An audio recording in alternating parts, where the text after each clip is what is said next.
जय हिंद दोस्तों। चलिए आज हम शुरुआत करने वाले हैं यूपी टेट की चौथी नंबर क्लास पे आ गए हैं। हम लोग फोर्थ क्लास पे आ गए हैं। तो यहाँ पे हम जो यूपी टेट की क्लास जो शुरुआत कर रही है किए हैं, यहाँ पे देखिए हमने 2023 में जो यूपी टेट का पेपर की तैयारी कर रहे हैं, जो बच्चे तैयारी कर रहे हैं, ये उनके लिए क्लास है। और ये लगा लीजिए अच्छे से इसकी तैयारी किया जाए। ये बिल्कुल बेसिक से मैं पढ़ा रहा हूँ, बिल्कुल बेसिक एकदम लगा लीजिए, एकदम देहाती लैंग्वेज में, जिसको व्यवहारिक लैंग्वेज में बता रहा हूँ कि व्यवहारिक लैंग्वेज में अंग्रेजी में पढ़ा रहा हूँ। और मेरे दोस्तों आप लोगों से वादा है ये कि मैं आप लोगों की इंग्लिश बिल्कुल मजबूत कर दूंगा। मैंने ये आपसे कहा है, तो इस पर मैं खरा बिल्कुल उतरूंगा। इंग्लिश अब से हुआ आसान, जो मैंने दिया है आपको बताया है, लाइन लिखा हुआ है। इस लाइन में बहुत ही सोच समझ के लिखा है, क्योंकि मैंने कहा है कि अब इंग्लिश अगर आसान हुआ तो क्यों आसान होगा, कैसे आसान होगा, ये मैं चीज़ें बता दिया। तो चलिए हम जो है शुरू देर नहीं करते हुए चलते हैं अपने क्लास पे और देखते हैं यूपी टेट का जो क्रैश कोर्स पढ़ रहे हैं हम लोग कहाँ तक पढ़ चुके हैं। देखिए मुझे उम्मीद है कि हम लोग जो है दो नाउन पढ़ चुके हैं, प्रॉपर नाउन और एक कॉमन नाउन पढ़ चुके हैं। हम लोग प्रॉपर नाउन और कॉमन नाउन को विस्तार से पढ़े हैं, जिसको बिल्कुल एकदम क्लियर किए हैं। प्रॉपर नाउन और आपका जो है कॉमन नाउन क्या होता है, एक बार फिर से देख लेते हैं प्रॉपर नाउन और कॉमन नाउन को। मैंने ऐसे प्रॉपर नाउन कॉमन नाउन का एक जो है बनाया था कि एक कॉमन नाउन है, ये प्रॉपर नाउन का स्लाइड बनाया था लास्ट वाली वीडियो में, जो तीसरी नंबर का वीडियो हम लोग पढ़े हैं उसमें मैंने इस तरीके से बनाया था और आप लोगों को उसमें बता रहा था कि कॉमन नाउन क्या होता है, प्रॉपर नाउन क्या होता है। एग्जाम्पल के तौर पे जैसे मैं यहाँ पे लिखता हूँ बॉय, बॉय एक कॉमन नाउन है, तो राम एक क्या है, प्रॉपर नाउन है, क्योंकि नाउन जो है नाम बॉय जो है एक लड़का है, और लड़के में कौन सा लड़का है ये क्लियर नहीं है, ये कॉन्सेप्ट क्लियर नहीं है हमारा, इसलिए हमने राम को कौन सा नाउन, इसलिए ये कॉमन नाउन आएगा और ये राम कौन सा, प्रॉपर नाउन आएगा। दूसरा एग्जांपल देता हूं मैं, एक रिवर है, रिवर एक कॉमन नाउन आएगा, और द गंगा जो है इसमें कौन सा नाउन आएगा, ओके, प्रॉपर नाउन आएगा। Is that clear? मुझे उम्मीद होगी कि आप लोगों को अच्छे से समझ में आ गया होगा। जैसे सिटी मैंने दिया था, सिटी में क्या है, शहर एक आपका एक कॉमन नाउन होगा, लेकिन अगर बात किया जाए इसमें जो है इलाहाबाद की, तो जो या लखनऊ की बात करें तो लखनऊ हो गया, वाराणसी हो गया, ठीक है, कानपुर हो गया, ये सब कौन से नाउन है, ये सब आपके प्रॉपर नाउन है। Is that clear? मुझे उम्मीद होगी कि आप लोगों को बिल्कुल अच्छे से, बिल्कुल सटीक तरीके से, बिल्कुल कॉन्सेप्ट अच्छे से क्लियर हो गया होगा। अगर जैसे हम लोग इंडिया की बात करें तो इंडिया आपका कॉमन नाउन है, सॉरी माफ़ी चाहता हूँ, मैंने इंडिया बोल दिया, कॉमन नाउन है, ओके, ये हाँ। कंट्री आपका कौन सा नाउन है, कॉमन नाउन है, लेकिन हम इंडिया की बात करें तो इंडिया आपका कौन सा नाउन है, एक प्रॉपर नाउन है। Is that clear? मुझे उम्मीद होगी कि आप लोगों को अच्छे से समझ में आ गया होगा। जिन लोगों को नहीं समझ में आया होगा वो जो है कमेंट सेक्शन में मेंशन करेंगे, मैं उन लोगों को अच्छे से कॉन्सेप्ट क्लियर कर दूंगा, ठीक है। कमेंट में सेक्शन में मेंशन करें जरूर, ताकि उन लोगों का कॉन्सेप्ट और अच्छे से क्लियर कर देते हैं। चलिए हम अब अगली टॉपिक पे चलते हैं, अपने जो टॉपिक हम लोग पढ़ रहे हैं इस टॉपिक पे चलते हैं। यहाँ पे हम लोग पढ़ रहे हैं collective noun. Is that clear? तीसरा नंबर नाउन हमने जो है कॉमन नाउन और प्रॉपर नाउन, यानी प्रॉपर नाउन या कॉमन नाउन, दो नाउन को हमने कंप्लीट कर लिया है। तो अब चलते हैं कलेक्टिव नाउन पे, इसको देखते हैं। कलेक्टिव, कलेक्टिव का मतलब होता है समूह, ध्यान से समझिए, समूह, समूह। और समूह वाचक जिसे पूरी तरीके से बोला जाता है, समूह वाचक संज्ञा। आ रही बात समझ में? समूह वाचक संज्ञा बोलते हैं। Is that clear? मुझे उम्मीद होगी कि आप लोगों को अच्छे से समझ में आ रहा होगा। कलेक्टिव नाउन का मतलब ध्यान से समझिए, कलेक्टिव नाउन का मतलब वो जो लोग समूह में रहते हैं, जो नाउन समूह में रहते हैं उन्हें कहते हैं हम लोग कलेक्टिव नाउन। बिल्कुल देहाती भाषा में एक तरीके से समझा जाए, मैंने कई बार, एक बार नहीं 10 बार समझा दिया, कई बार कह दिया एक ही टॉपिक को, कि हम लोग बिल्कुल देहाती लैंग्वेज में पढ़ रहे हैं, बिल्कुल देसी तरीके से व्यवहारिक इंग्लिश पढ़ रहे हैं।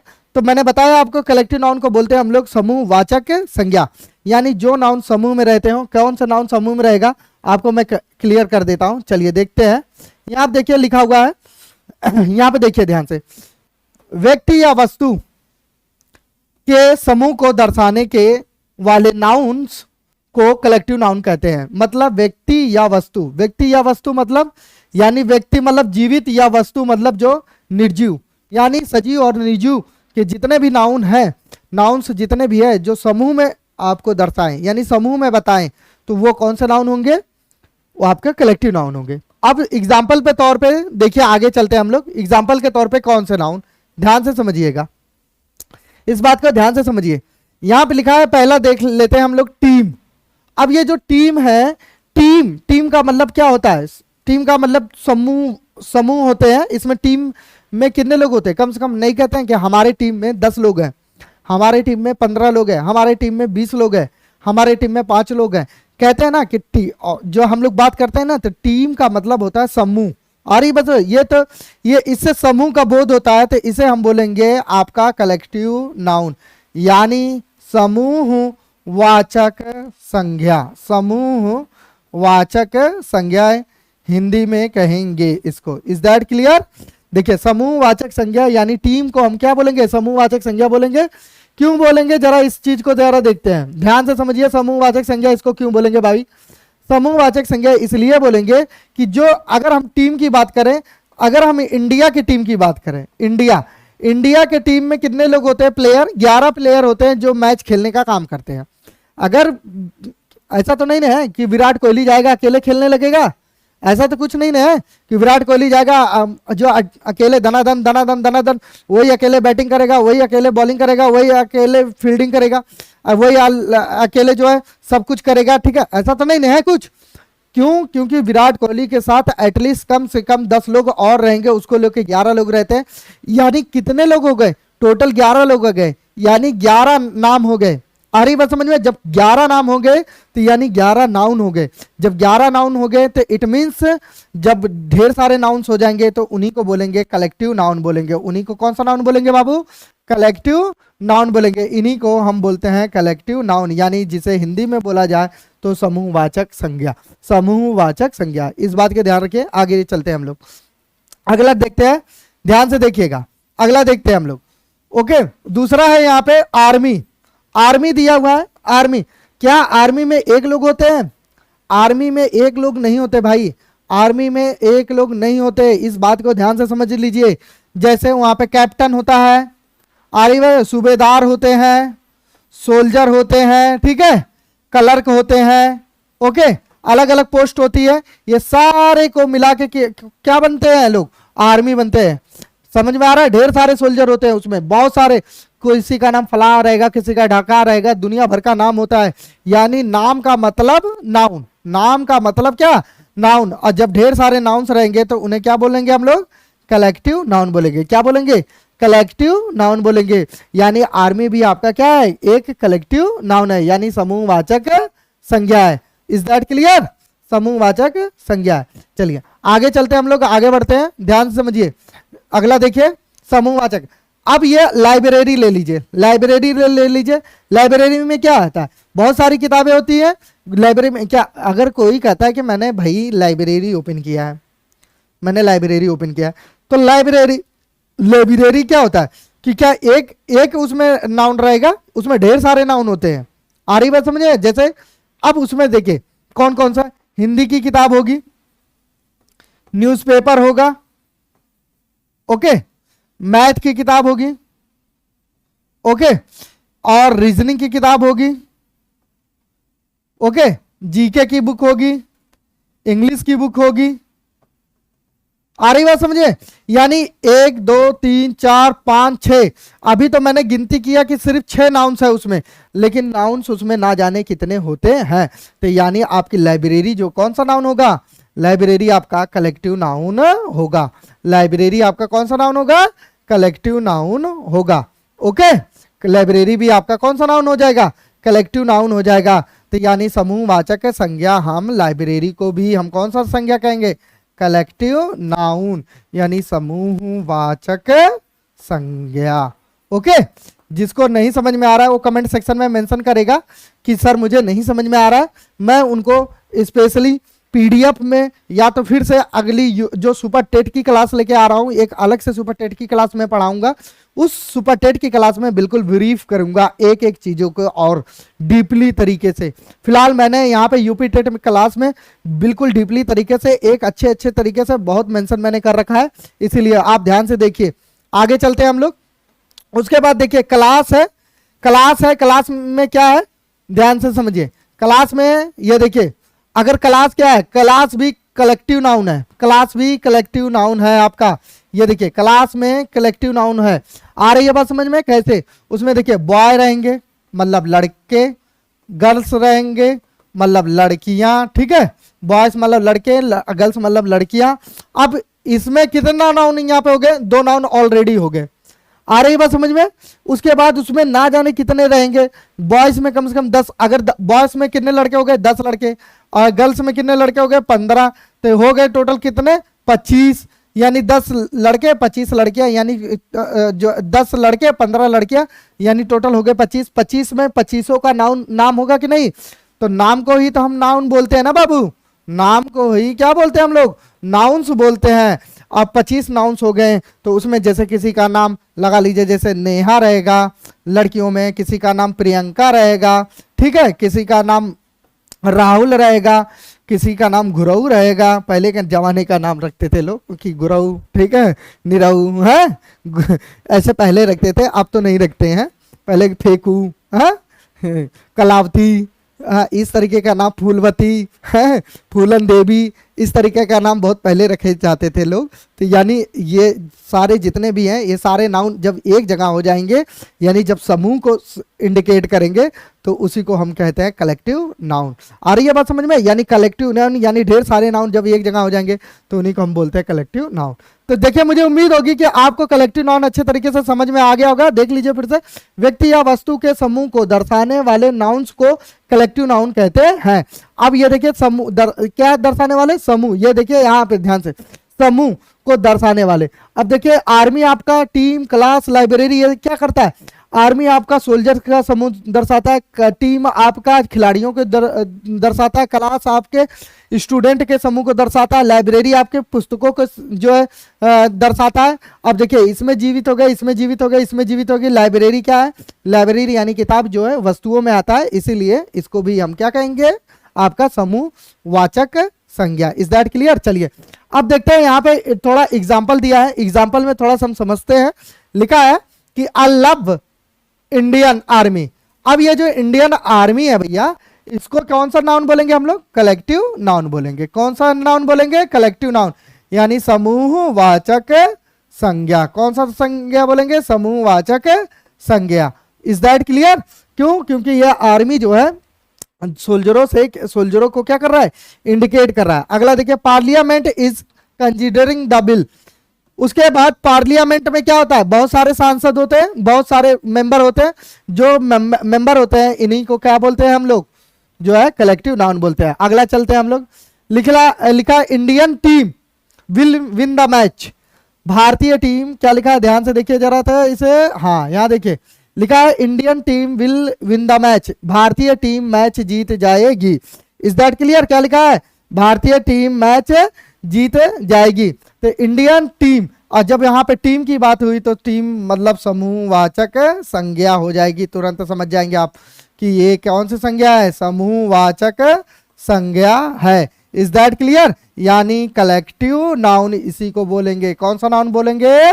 Collective noun. Is that clear? यानी समूहवाचक संज्ञा। टीम आपका कौन सा नाउन हो जाएगा?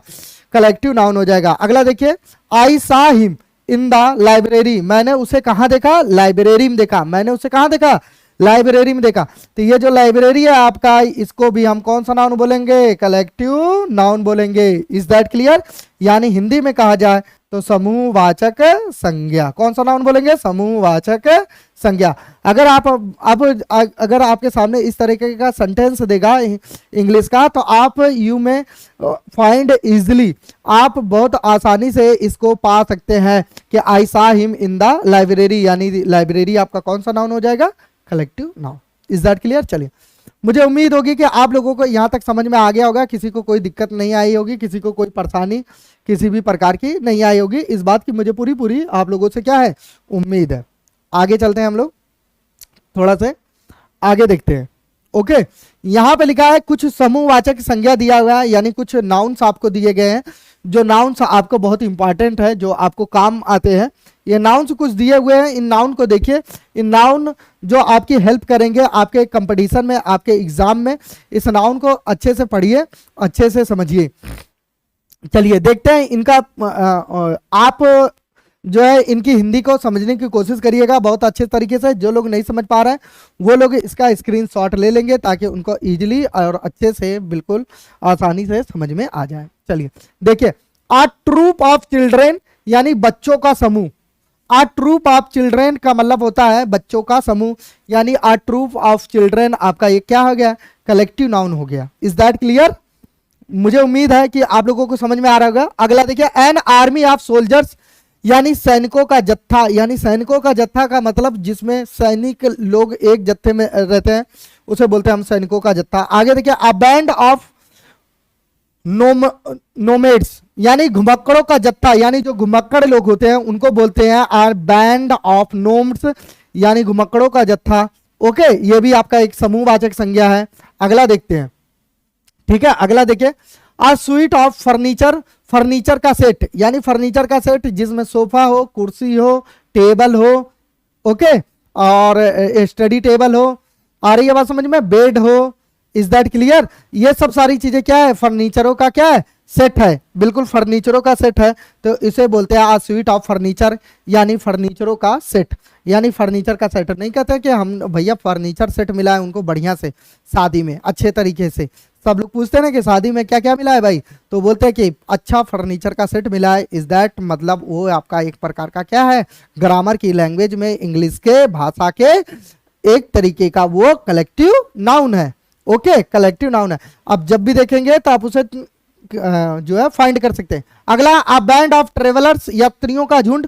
जब यात्रियों का झुंड जाता है, जैसे कुंभ के मेले में नहाने के लिए जाता है, इलाहाबाद जाता है नहाने के लिए, बनारस में लोग जाते हैं नहाने के लिए, जो दोहरी घाट में जाते हैं नहाने के लिए, गोरखपुर वगैरह में मेला लगता है, बिहार में मेला लगता है, इन तरीकों का मेला में लोग जाते हैं, यात्री लोग जाते हैं वहाँ पे दर्शन करने के लिए जाते हैं। गया में जाते हैं लोग, वृंदावन में जाते हैं लोग दर्शन करने के लिए। ओके, तो यहाँ पे जब लोग दर्शन करने के लिए जाते हैं, झुंड के झुंड लोग दर्शन करने के लिए जाते हैं, गाड़ियों से उतरते हैं झुंड के झुंड, एक तरफ उधर ही जाते हैं, जैसे विंध्याचल में जाते हैं, मैहर देवी में जाते हैं, ये जौनपुर चौकिया में जाते हैं, इस तरीके के बाबा बैजनाथ धाम जाते हैं। कुछ लोग आउट ऑफ इंडिया भी जाते हैं दर्शन करने के लिए। तो वो लोग क्या करते हैं, झुंड के झुंड जाते हैं, तो उन्हें हम बोलेंगे अ बैंड ऑफ ट्रेवलर्स यानी यात्रियों का झुंड। यानी यात्रियों का झुंड एक तरीके से यात्रियों का झुंड, यानी वो क्या करने जाते हैं, दर्शन करने के लिए जाते हैं, तो हम एक तरीके से उन्हें यात्रियों का झुंड बोल सकते हैं। दूसरा चीज, मनाली में लोग घूमने के लिए जाते हैं, तो मनालियों में क्या, मनाली में जब लोग घूमने के लिए जाते हैं तो वहाँ पे भी कह सकते हैं कि हमें यात्रियों को झुंड आते हैं। यानी कश्मीर में, जम्मू कश्मीर में आप लोग घूमने जाते हैं, गोवा में जाते हैं, नैनीताल में जाते हैं, ऊटी में जाते हैं, तो ये सब क्या है, यात्रियों का झुंड है। तो आप लोग भी अच्छे तरीके से तैयारी करिए और अच्छी जॉब पाइए, सफलता पाइए, और तब जाके आप भी जाइए, मनाली जाइए, ऊटी जाइए, इस दैट क्लियर, उत्तराखंड जाइए, स्वर्ग देखिए वहाँ पे।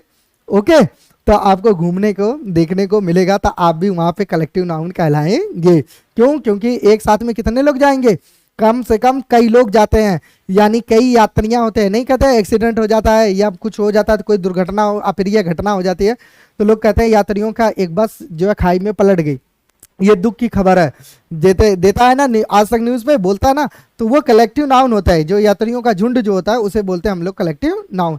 Is that clear? मुझे उम्मीद होगी कि आप लोगों को समझ में अच्छे तरीके से आ रहा होगा। आप लोग भी सोच रहे होंगे कि सर भी क्या घटना वटना के बारे में पढ़ा रहे हैं कि कह रहे हैं कि एक्सीडेंट वगैरह हो जाए। आगे चलिए, आ गैलेक्सी ऑफ स्टार्स, तारों का झुंड, यानी जिस गैलेक्सी में ढेर सारे तारे रहते हैं उन्हें बोलते हैं जो है अ गैलेक्सी ऑफ स्टार्स यानी तारों का झुंड। अ टीम ऑफ प्लेयर्स यानी खिलाड़ियों का दल, यानी खिलाड़ियों का दल, तो आप क्या बोल सकते हैं, अ टीम ऑफ प्लेयर्स यानी खेलने वालों का क्या होता है, तो इसे भी वो आप कलेक्टिव नाउन के अंतर्गत गिनेंगे। ओके, चलिए अगला वाक्य, अ पार्लियामेंट ऑफ वोल्स यानी उल्लुओं की सभा उल्लुओं की क्या सभा, उल्लुओं की सभा को हम क्या बोलते हैं, अ पार्लियामेंट ऑफ आउल्स, मतलब उल्लुओं की सभा बोलते हैं। तो ये भी एक प्रकार की क्या है, आपका कलेक्टिव नाउन है। चलिए आगे चलते हैं, हम लोग आगे बढ़ते हैं, ध्यान से देखिएगा। अवॉइड ऑफ मंकी, नोटों की गड्डी, सॉरी अवॉइड ऑफ मनी, नोटों की गड्डी। जब अवॉइड ऑफ मनी मतलब नोटों की गड्डी, तो नोटों की गड्डी को क्या बोलेंगे हम लोग, जब अरे क्या हो रहा है, ये क्या हो रहा है भाई, ये क्या हो रहा है। ये लो, आ वर्ड ऑफ मनी, नोटों की गड्डी। होता है ना जब तिलक बरच्छा चलता है बिहार में, उत्तर प्रदेश में नियम है कि जब तिलक बरच्छा चढ़ता है तो लोग गड्डी गिनते हैं, 100 की, 500 की है, 2 हजार की। जब ये गड्डियां गिनते हैं तो यानी वो क्या है, गड्डी जो है, गड्डी को हम बोलेंगे award of money, it means नोटों की गड्डी। तो वो नोटों की गड्डी जो है that is a collective noun, एक प्रकार का है ग्रामर भाषा के जो है इंग्लिश लैंग्वेज के, ठीक है। इंग्लिश लैंग्वेज के ग्रामर भाषा में आपका वो क्या है, आपका कलेक्टिव नाउन है। जो नोटों की गड्डी गिनते हैं ना, लोग कहते हैं ना कि कितनी गड्डी मिली है भैया, तो बताते हैं 20 गड्डी मिली है आपके, कितने की, 20 सॉरी 2 हजार की। तो काउंट करते हैं ना ऐसे ऐसे ऐसे ऐसे ऐसे, तो काउंट करते हैं, तो उसे बोलते हैं हम लोग कलेक्टिव नाउन। चलिए, अब मुझे उम्मीद होगी कि आप लोगों को कलेक्टिव नाउन अच्छे तरीके से समझ में आ गया होगा। मैंने एग्जाम्पल में भी बता दिया, उसको हिंदी में एक्सप्लेन भी कर दिया, मैंने एग्जाम्पल दिखा भी दिया, और कुछ कलेक्टिव नाउन से आपकी मुलाकात भी करा दिया है कि कलेक्टिव नाउन किस तरीके के होते हैं, कैसे होते हैं, कैसे दिखते हैं, ये सब कलेक्टिव नाउन मैंने आपको बता भी दिया। फिर अब हम अगला नाउन हमारा आता है, जो अगला नाउन है वो है मैटेरियल नाउन। ओके, अब मटेरियल नाउन पे हम लोग डिस्कशन करेंगे। मटेरियल नाउन किसे कहते हैं, क्या होता है ये मटेरियल नाउन।